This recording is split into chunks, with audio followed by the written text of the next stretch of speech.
three things that you think makes your town special? Oh, all of our amenities, number one, and we are the oldest public park in the United States, and that is Mineral Spring Park. Those are two of the most special things I think anybody could ever ask for or want for in a municipality. First place to go is Mineral Spring Park. Walk the trails, and you get out and enjoy all that Williamston has to offer. And then once you've been around here for a while, you can find those little hidden niche places like the Williamston Reservoir and other places to visit. What are two or three of the most important things that happened this year for Williamston? Number one is grant funding. We're able to obtain several grant funds for water and sewer projects. That would probably be the number one thing that we've been the benefactor of. Number two is the positive growth that we've seen. We can look at hospitality tax and tax revenues and be able to tell that there is some growth.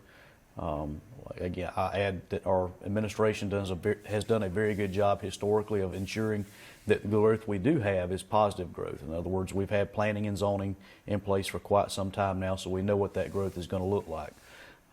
You've had the Brock Lane development has gotten off the ground. They're clearing now and doing some site work in preparation. Those new homes are slated to go in 2024. So how many houses will be over there? That's going to be 60, I believe, around 60 total. There's two phases and two different price points. One will be Saratoga Oaks, the other Saratoga Villages. So Saratoga Oaks is going to be geared more toward your folks my age, your second, third time home buyer. And then the Saratoga Villages will be geared more toward your senior population that maybe would like to be close to their kids who lives in Saratoga Oaks. So they'll be right there, across the road from them. Has housing been a challenge over here? Housing's been a tremendous challenge it's not just Williamston. I think it's the entire, at least South Carolina. I know for a fact the upstate.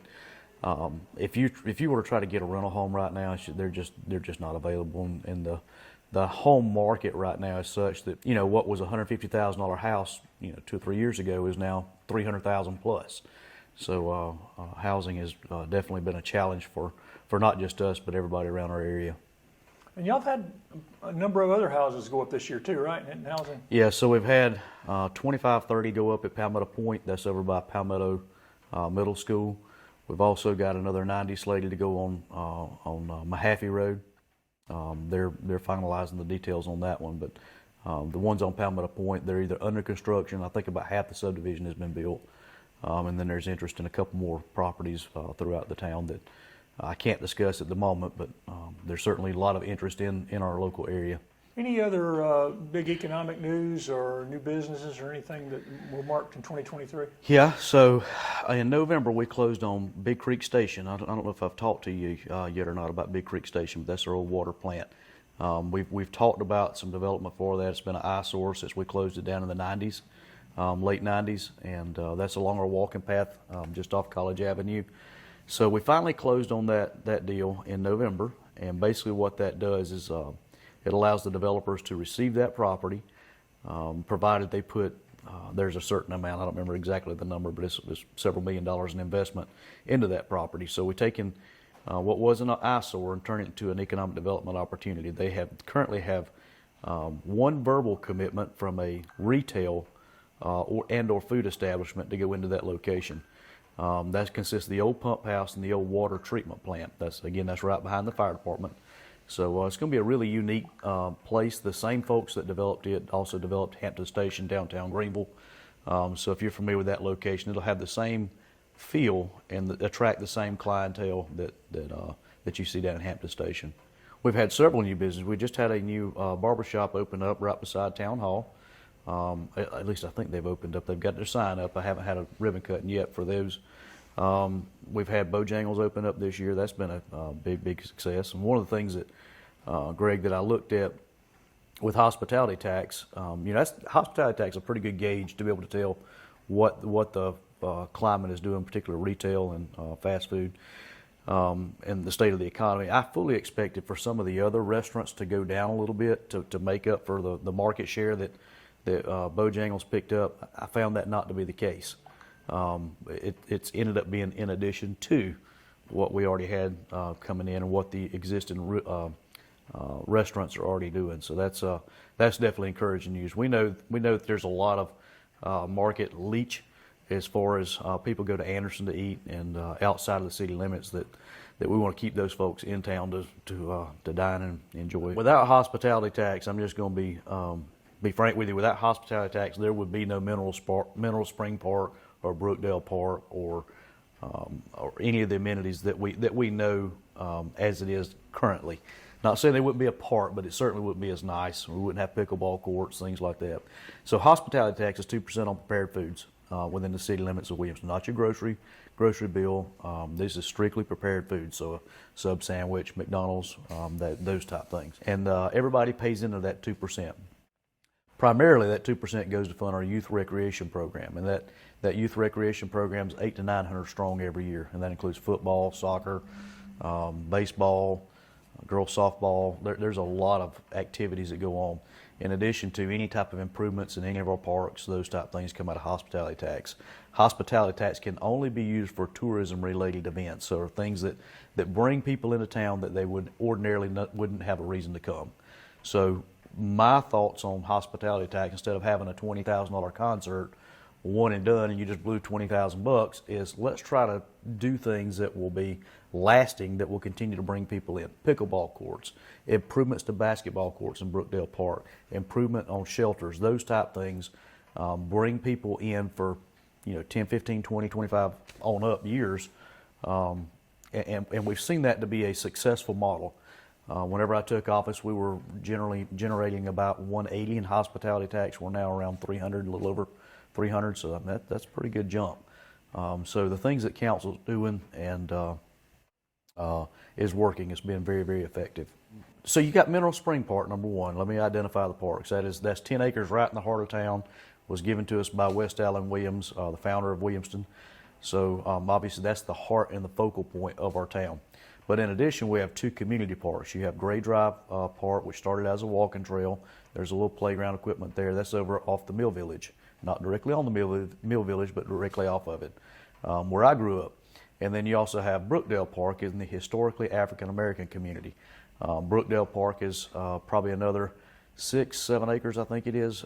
We got a baseball field, shelters, restrooms, basketball courts, those type things. We've recently done some improvements over there too. We put the same lighting that we have on the pickleball courts over there on Brookdale. So now folks can go out and play, shoot some hoops at night and in the evening. In addition to the three parks, we also obtained Veterans Park when the National Guard left several years ago. So we now maintain and control Veterans Park too. And it's a little known park. We actually consider it part of Mineral Spring Park, but it's actually a separate park directly behind Mineral Spring Park. And really the only good way to access it would be by our trails, or you go park around by the Masonic Lodge. There's a parking lot there off of Gossett, and then you can take the footbridge across into there. And there's a old World War II tank. And there's a walking trail back there as well. Very nice area. That's also one of our most pristine areas along the creek to be able to sit and enjoy the creek. Williamston is already moving forward with the trails. We've got some grant funding, and the grant funds that we have is a 50-50 match. It's an ARC grant, and that's going to take us from from Veterans Park, we just talked about, extended on out toward Mill Street.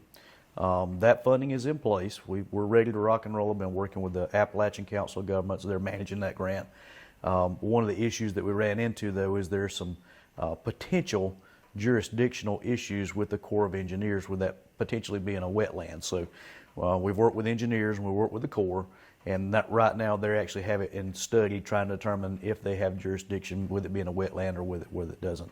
So once they make that determination, we'll be able to proceed forward.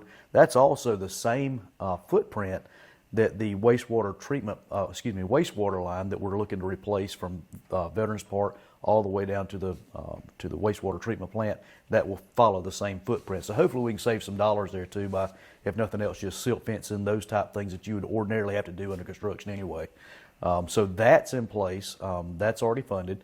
Our next project, which we'll apply for in 2024, which will take from where I told you about Big Creek Station, where the old water treatment plant is, extend that back out toward the middle schools. And then we'll just continue building on that down Depot. The plan is to connect the three municipalities through Depot, and ultimately from that point it's endless possibilities, whether we connect the Swamp Rabbit Trail or the Blue Trail along the Saluda River.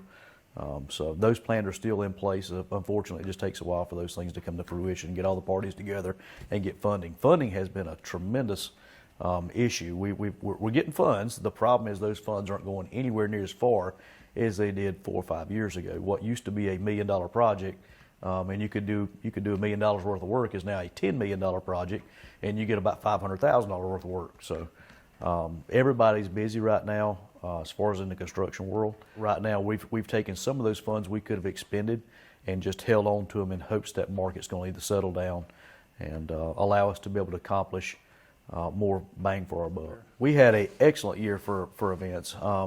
We started out with, I believe, Pig in the Park was our first event. Keep in mind, in the spring, we also have several concert series, mini concert series. Those are all, generally well attended. When I say well attended, a couple hundred people show up. So it gives people things to do on Thursdays. So Envision Williamston does that concert series. That was very well attended. You had Pig in the Park was a huge success this year. We also had some wood carving this year, which worked out really, really well. It was pretty interesting. Gave another layer of things to do during Pig in the Park. So that was a huge success. Our 4th of July celebration, oh my word, was unbelievably good. It was a threat of rain. Almost everybody canceled around us, and we were able to get that window, and it worked out. The weather was absolutely gorgeous. We had a wonderful time doing that. Spring Water Festival ended up being a really, really good time, and it was hot. And I think that their Spring Water Festival committee is looking to make some changes in the 2024 year. I'll let them share their information, but it should be some pretty exciting year for Spring Water Festival as well. Obviously, our Deck the Halls and our Winter Wonderland event, I think you were here for it. Everything was perfect with the exception of that blasted tree that seems to give me a fit every single year. It's become a tradition, It's become a tradition of just, make a fool out of the mayor, right? We all count down, and then we count down again, and then a 3rd, 4th, 5th time, and eventually it just kind of comes on, the only thing you can do is just laugh when things like that happen. So hopefully, we've got some plans to add some additional Wi-Fi hotspots just outside the building and limit it for nothing but the tree, because what happens when you've got all those people come at one time, I don't know if their bodies or their phones or what just absorbs every bit of the Wi-Fi signal, but it drops to nothing, and that tree does not talk to my phone, which it's a really, really unique concept, right? I open the phone, count down, depress a button, the tree lights up. And it's a real novel idea when it works, and I can go out there now and it'll work all day long. But you get 1,000 people or more out there, forget it. It's not going to work. So hopefully we'll make some changes next year and get that working properly. And you got the parade in. Y'all managed to dodge the rain on that. Yeah, well, I guess one of those other things that, several municipalities actually canceled their parades this year. We were able to get it squeezed in, albeit a little bit wet. It was, for all things considered, it was a pretty good turnout. A lot of good time was had by everybody. Plenty of candy to go around, so had a really good time with it. That's always a tough call too. You're kind of dang if you do, dang if you don't. But my thoughts are on it. A lot of people put a lot of effort into those things, unless it's just absolutely detrimental. The other thing too, we had already rescheduled one time, so there was no reschedule on the 3rd time. It's we either do or we don't, and so we don't take attendance at our parades. So the decision was made to roll on with it. If you can make it, great. If you can't make it, great. And fortunately, a lot of people made it, and we had a really good turnout and a good time. Is the holiday season the most visited time of year for Town Hall because of your trees and stuff? There is no doubt about it. Williamston becomes absolutely magical this time of year, basically from anytime from Thanksgiving or Winter Wonderland event to all the way up until the 1st or 2nd week of January. Sometimes I have this is a beautiful office, beautiful complex. I'm rarely ever here, but when I am here, it's generally in the hours of non-working hours. So early in the mornings, late evenings, that type of stuff.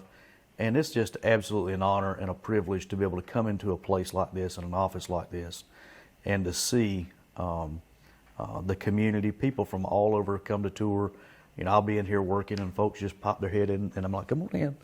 And ask them where they're from and to figure out where people are coming from, Fountain Inn, Simpsonville, out of state. I mean, you see people come from all over just to visit this municipal complex, see the trees and see the lights, and obviously Mineral Spring Park. What things have you and council identified as sort of the priorities for the first quarter of 2024? So one of the biggest things that we're focused on infrastructure. That has been my number one priority from the get-go.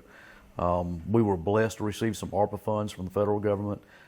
Initially, it could only be used for infrastructure, and then they kind of started doing interim, final rule, the next to final, and then long story short, it ended up being, hey, it's a gift. You can use it ever how you want to. But we have kept, council has kept good restraint on how we use those funds, and we still want to use them for infrastructure. And the reason being, Williamston's kicked the can on infrastructure for far too long, and we rarely ever have the opportunity to be able to make a big difference at one time. So we've held on to the vast majority of our ARPA funds and using that to leverage it with other funds to be able to bring those projects, much needed projects, to fruition. One of the things, the Mill Village Water Project, those lines have been in the ground since the 30s and 40s. So we've done the design on it. We've gotten some preliminary costs. I think those projects have been bid, or they're getting ready to be bid out. And depending on how those numbers come in, if those numbers come in way over budget, like I'm expecting, we may just hold on to it, continue to make repairs until that market can settle down a little bit. Secondly is we're looking to do some pretty major things with hospitality tax. And what I mean for that, we don't typically get a large chunk of money to do a major project. But we may look at bonding out maybe 10-20% of our hospitality tax for 5 or 10 years to do a big project, $1 million project. I don't know what that looks like. Could be a renovation to our baseball fields. It could be, there's a whole list of issues that council and I, we're planning to have a work session before, or a retreat prior to budget time, and start just brainstorming, putting ideas to paper, and prioritizing those ideas and getting a consensus and building that consensus, and then developing a game plan to try to implement. Water and sewer, are, as they should be, are very highly regulated. Anytime you put highly and regulated together, that means highly expensive as well. Williamston has done a very good job of keeping those numbers down. I see people go, well, my water bill's high. Well, it's more than just water. You've got sewer, you've got garbage pickup, and then you've got all the DHEC required fees and all that other stuff built into one. Overall, comparatively speaking, I'm not saying that our water bill shouldn't be lower, and I'd love to lower them, but comparatively speaking, with all that goes into it, we do a lot of work on a very tight budget, and very good stewards of those funds that are available to us to continue to provide water and sewer. That's those things. There's costs we do not have control over. For example, our water cost, when Anderson Regional goes up on their cost to us, which we buy wholesale water from them, we have to pass that on to our consumer. Otherwise, we would end up bankrupting a public utility. Prior to this year, we had absorbed almost 30% cost increase over quite a number of years, and that's just not sustainable long term. I'm not willing to bankrupt a public utility simply to say we've never raised rates. Sometimes you have to. I don't like it. I've got probably more water bills than anybody in the city, and I don't like having to pay additional water bills either, but we do a very good job of keeping those costs as low as possible, and to try to leverage our funds with grants so that we don't have to come out of our general fund to make major improvements. The end of this year also means you're losing one of your amigos. West Pelzer Mayor. Yeah, I'm not quite sure how I feel about that. Blake is he's been a trusted friend and ally, and I know that he's not going anywhere. He'll likely move on up the chain. But to dispel any rumors, I have zero intent of ever running for any kind of other public office, especially any higher office. I think I'm where the good Lord wants me to be, but having Blake to lean on, I'm the elder, I think, of all of the three amigos, but he's the longest serving.